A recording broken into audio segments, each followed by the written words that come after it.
RCB versus CSK bat হলে দুর্দান্ত performance করে সিএসকেকে 43 রানে বড় ব্যবধানে হারালো বেঙ্গালুরু। ম্যাচে প্রথম ব্যাট করে 20 ওভারে 3 উইকেট হারিয়ে 250 রান করে আরসিবি। জবাবে 207 রানে অল উইকেট হয়ে যায় সিএসকে। সানরাইজার্স হায়দ্রাবাদের পর চেন্নাই সুপার কিংসকে উড়িয়ে দিল রয়্যাল চ্যালেঞ্জার বেঙ্গালুরু।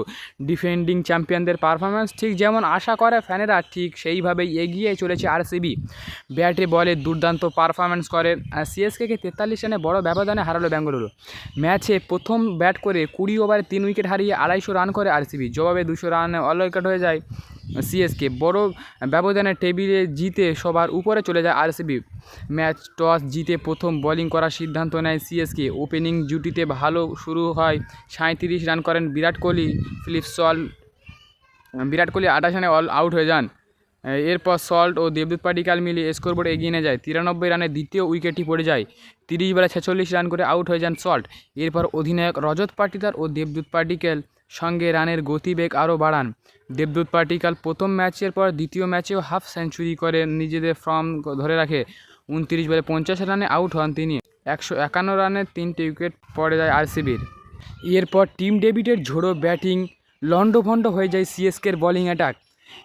একটা সময় মনে হচ্ছিল আরসিবি 215 থেকে 20 স্কোর পৌঁছতে পারবে, কিন্তু শেষ 3 ওভারে 60-এর বেশি রান করে পুরো খেলার ঘোল বদলে দেয় তারকারা। রজত পাটিদার অনেক পরে নেমে নিজের হাফ সেঞ্চুরি করে ফেলেন। সিএসকের বোলাররা তার ব্যাটিং তাণ্ডবের সামনে অসহায় আত্মসমর্পণ করে। শেষ পর্যন্ত ডেভিড 25 বলে 70 রান ও পাটিদার 19 বলে 48 রানে অপরাজিত থাকেন। রান তাড়া করতে নেমে শুরুতেই জোর ধাক্কা খেতে হয় চেন্নাই সুপার কিংস। 30 রানের মধ্যেই দলের 3টে তারকা সঞ্জু স্যামসন, ঋতুরাজ গাইকোয়াড় আয়ুষ মাত্রে সাজঘরে ফেরত চলে যান। একদিকে থেকে উইকেট পড়লেও অপরদিকে ঝোড়ো ইনিংস খেলেন সরফরাজ খান। মাত্র 24 বলে হাফ সেঞ্চুরি পূরণ করেন তিনি, কিন্তু তারপরে আউট হয়ে যান তরুণ তারকা। এরপর শিবম ডুবে ও কার্তিক শর্মা কেউ বড় স্কোর করতে পারেনি। নিয়মিত ব্যবধানে উইকেট হারিয়ে পাহাড় প্রমাণ চাপে পড়ে যায় চেন্নাই।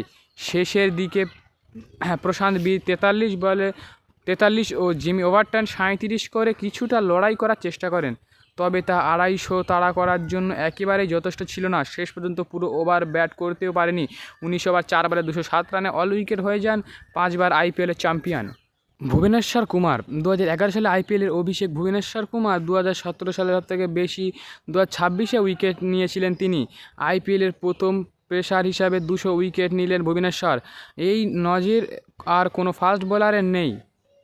নজির পড়ল ভুবনেশ্বর কুমার। চেন্নাই সুপার কিংসের বিরুদ্ধে রবিবার মাত্র 1টি উইকেট নিয়েছিলেন তিনি, কিন্তু তাতেই নতুন রেকর্ড গড়লেন ভুবি। আইপিএল ইতিহাসে প্রথম পেসার হিসেবে 200 উইকেট নিতে সফল ভুবনেশ্বর কুমার। এই আইপিএলে তার